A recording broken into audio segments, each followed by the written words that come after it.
اعوذ باللہ من الشیطان الرجیم، بسم اللہ الرحمن الرحیم۔ عائشہ اسلامک ہسٹری کی پیاری بہنوں اور بھائیوں، السلام علیکم ورحمۃ اللہ وبرکاتہ۔ تمام تعریفیں اللہ کے لیے، وہی نیک لوگوں کا ولی ہے۔ میں گواہی دیتی ہوں کہ اللہ کے سوا کوئی معبود برحق نہیں، وہ یکتا ہے، اس کا کوئی شریک نہیں۔ اور میں یہ بھی گواہی دیتی ہوں کہ حضرت محمد مصطفیٰ صلی اللہ علیہ وآلہ وسلم اللہ کے بندے اور آخری رسول ہیں۔ یا اللہ ان پر اور ان کی آل پر اور تمام صحابہ کرام پر اپنی رحمتیں، برکتیں اور سلامتی نازل فرما، آمین۔ میری بہنوں اور بھائیوں، آج کی اس ویڈیو میں آپ کے ساتھ 9 اور 10 محرم الحرام کے دن کیے جانے والے چند اعمال، چند وظائف شیئر کروں گی، جن کی برکت سے آپ کو بہت ہی زیادہ فائدے حاصل ہوں گے۔ حضرت امام حسین کی شہادت کا دن ہے۔ نبی کریم صلی اللہ علیہ وآلہ وسلم کی آن پر قیامت بن کر ابھرنے والا یہ دن عاشوراء کا دن ہے۔ نماز صبح کے وقت جماعت حسین پر پہلا حملہ کیا گیا اور اس حملے میں امام حسین کے آدھے جانثار شہید ہو گئے اور تیروں کے سائے میں صبح کی نماز ادا کی اور اس کے بعد باقاعدگی سے جنگ کا آغاز ہوا۔ ایک ایک کر کے امام حسین کے جانثار کربلا کے میدان میں جنگ کی طرف جا رہے تھے۔ تمام اصحاب حسین شہید ہو چکے تھے اور اپنے سے پہلے انہوں نے خاندان بنو ہاشم کو میدان جنگ میں نہیں جانے دیا۔ اب خاندان کا یہ عالم ہے کہ بنو ہاشم کے لوگ ایک دوسرے سے وداع کر رہے ہیں۔ کبھی امام عباس اور کبھی علی اکبر ایک دوسرے کے گلے لگتے۔ 9 محرم اور 10 محرم الحرام کے دن کے کیے جانے والے چند اعمال اور چند وظائف شیئر کروں گی۔ تو میری بہنوں اور بھائیوں، سب سے پہلے تو میں آپ کے ساتھ 10 محرم الحرام کے روزے کے متعلق شیئر کروں گی۔ یہ پہلا عمل ہے، پہلا وظیفہ ہے۔ 10 محرم الحرام کا روزہ رکھنے کے متعلق بہت ہی زیادہ فضیلت اور برکات ہیں۔ کبھی بھی نہ ایسا کریں کہ آپ نے یہ روزہ چھوڑنا ہے، کیونکہ اس کی بہت زیادہ فضیلت ہے۔ اور اسی طرح حدیث میں ہے کہ حضرت ابو قتادہ رضی اللہ عنہ سے روایت ہے کہ رسول اللہ صلی اللہ علیہ وآلہ وسلم نے ارشاد فرمایا کہ عاشوراء کے دن روزہ رکھنے سے میں اللہ تعالیٰ کی ذات سے امید کرتا ہوں کہ یہ ایک روزہ آدمی کے 1 سال کے گناہوں کا کفارہ بن جائے گا۔ باحوالہ مسلم۔ میری بہنوں اور بھائیوں، ہم کتنے ہی گناہگار ہیں ہم نہیں جانتے، لیکن اگر ہم اپنے گناہوں کا کفارہ ادا کرنا چاہیں تو کثرت کے ساتھ توبہ استغفار کریں اور 10 محرم الحرام یعنی کہ یوم عاشوراء کے دن روزہ لازم رکھیں۔ اس کی برکت سے رب کریم ہمارے گناہوں کو معاف فرما دے گا، لیکن گناہوں کو معاف فرمانے کے لیے بھی توبہ شرط ہے۔ میری بہنوں اور بھائیوں، دوسرا کام، دوسرا عمل، دوسرا وظیفہ، جو میری بہن یا بھائی ہر قسم کے مرض سے محفوظ رہنا چاہتی ہے، سارا سال جادو جنات سے اپنی حفاظت چاہتی ہے، ہر قسم کی برائی سے، ہر قسم کی تنگ دستی سے محفوظ رہنا چاہتی ہے، ہر مرض سے اپنی حفاظت چاہتی ہے، جو میری بہن یا بھائی یوم عاشوراء کے دن غسل کرے گی تو رب کریم اسے ہر مرض سے محفوظ رکھیں گے۔ تیسرا عمل، تیسرا وظیفہ یوم عاشوراء کے دن کا خاص عمل ہے، اور یہ اعمال جو آپ کے ساتھ شیئر کرنے جا رہی ہوں، یہ آپ 9 اور 10 محرم الحرام دونوں دن کر سکتے ہیں۔ جو میری بہن یا بھائی 9 محرم کو یہ عمل نہ کر سکے، وہ 10 کو لازم طور پر کرے۔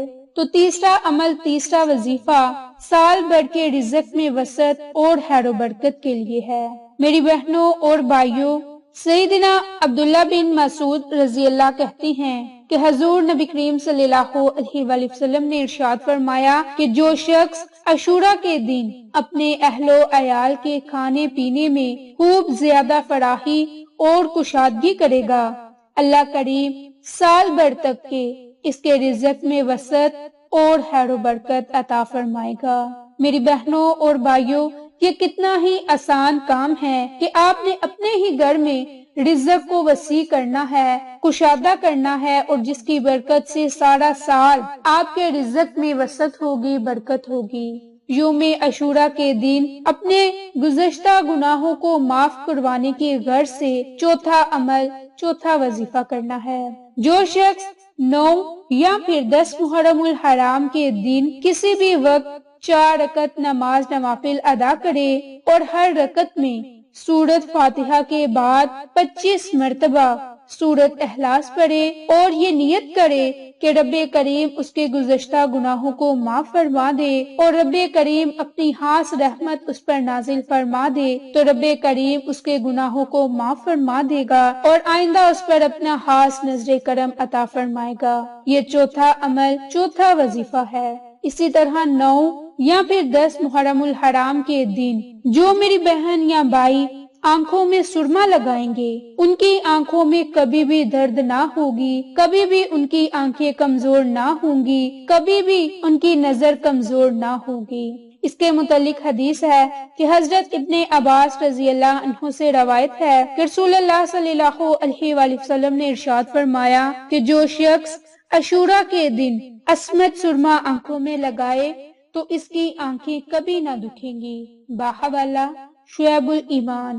میری بہنوں اور بھائیوں، کیمیکل سے پاک سرما اگر آپ کے گھر میں موجود ہے تو آپ یوم عاشورہ کے دن یہ سرما لازم لگا لیں، انشاءاللہ اس کی برکت سے آپ کو بہت ہی فائدہ ہوگا۔ چھٹا کام، چھٹا عمل، جیسا کہ میری تمام بہنیں اور بھائی جانتے ہیں اور میں آپ کو بارہا ویڈیوز میں بتا چکی ہوں کہ 10 محرم الحرام کے دن کئی واقعات پیش آئے، جیسے حضرت آدم علیہ السلام کی توبہ قبول ہوئی۔ اسی دن عرش، کرسی، آسمان، زمین، سورج، چاند، ستارے اور جنت پیدا کیے گئے۔ اسی دن حضرت سیدنا ابراہیم علیہ السلام پیدا کیے گئے۔ اسی دن انہیں آگ سے نجات ملی۔ اسی طرح اور بھی بہت سے اہم واقعات ہیں جو کہ 10 محرم الحرام کے دن پیش آئے، جو آپ نے چھٹا عمل، چھٹا وظیفہ کرنا ہے۔ یہ عمل آپ نے کربلا کے شہداء کے لیے 1 مرتبہ سورۃ یاسین کو پڑھنا ہے۔ سورۃ یاسین آپ نے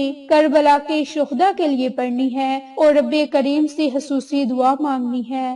جو بھی آپ کی پریشانی ہوگی، جو بھی آپ کی مصیبت ہوگی، انشاءاللہ اس عمل کی برکت سے وہ پریشانی اور مصیبت ختم ہوگی۔ 7واں عمل، 7واں وظیفہ، بد کلام بیوی یا شوہر کو راہ راست پر لانے کے لیے 9 اور 10 محرم الحرام کے دن اللہ کے یہ خوبصورت نام پڑھ کر تصور میں پھونک مار دے، انشاءاللہ اس عمل کی برکت سے بیوی یا شوہر بد کلامی کرنا چھوڑ دے گا۔ اگر کسی شخص کی بیوی یا کسی عورت کا شوہر بد کلامی کرتا ہو تو اسے چاہیے کہ نماز کے بعد اول آخر درود پاک پڑھ کر 72 مرتبہ یا حسیبو یا ذوالجلال والاکرام، یا حسیبو یا ذوالجلال والاکرام، ان صفاتی ناموں کو 72 مرتبہ پڑھ کر اس انسان کا تصور کر کے اسے پھونک مار دے، انشاءاللہ اس کی برکت سے بیوی یا شوہر بد کلامی کرنا چھوڑ دے گا۔ 8واں عمل، 8واں وظیفہ خاص طور پر میری ان تمام بہن اور بھائیوں کے لیے ہے جو بے اولاد ہیں۔ ان کے لیے یہ بڑا ہی خاص عمل ہے، خاص وظیفہ ہے۔ جب وہ عمل اور یہ وظیفہ کرنے کے لیے بیٹھیں تو امام حسن اور حسین کا صدقہ دے کر، ان کا واسطہ دے کر رب کریم سے اولاد کے لیے خصوصی دعا مانگے۔ انشاءاللہ اس عمل کی برکت سے رب کریم آپ کی اولاد کی حاجت کو پورا فرما دے گا۔ اس کے لیے آپ نے اللہ کے 2 خوبصورت صفاتی نام، یا باریو یا مصورو، یا باریو یا مصورو، آپ نے اللہ کے ان 2 خوبصورت صفاتی ناموں کی ایک تسبیح پڑھنی ہے، اور یہ تسبیح آپ کسی بھی میٹھی چیز پر پڑھ کر میٹھی چیز کھا لے، انشاءاللہ اس کی برکت سے رب کریم آپ کی اس حاجت کو ضرور پورا فرما دے گا۔ اسی طرح 9واں بڑا فائدہ، 9واں بڑا کام، جادو، جنات، تنگ دستی اور محتاجی کے خاتمے کے لیے کرنا ہے۔ میاں بیوی اور گھر کے ماحول کو خوشگوار بنانے کے لیے کرنا ہے۔ لاجواب بیماریوں کا ازمودہ عمل ہے جو کہ آپ نے کثرت کے ساتھ درود پاک کا نذرانہ پیش کرنا ہے۔ 10واں عمل، 10واں وظیفہ آپ نے اللہ کے خوبصورت صفاتی ناموں کا ورد کرنا ہے اور رب کریم سے خصوصی دعا مانگنی ہے۔ رب کریم کے 99 ناموں کو آپ نے صرف اور صرف ایک مرتبہ پڑھنا ہے اور پھر اس کے بعد رب کریم سے جو دعا مانگیں گے آپ کی وہ دعا ضرور قبول ہوگی۔ تو میری بہنوں اور بھائیوں، یہ وہ 10 اعمال ہیں، 10 وظائف ہیں جو آپ نے 9 یا پھر 10 محرم الحرام کے دن لازم کرنے ہیں۔ اب میری بہنیں اور بھائی چاہے تو 5 اعمال 9 محرم کو کر لیں اور 5 اعمال 10 محرم الحرام کے دن کر لیں۔ انشاءاللہ ان کی برکت سے آپ کو بہت ہی فائدے حاصل ہوں گے۔ آپ کو یہ ہماری ویڈیوز پسند آئے تو اسے لائک، شیئر اینڈ سبسکرائب کریں۔ جزاک اللہ۔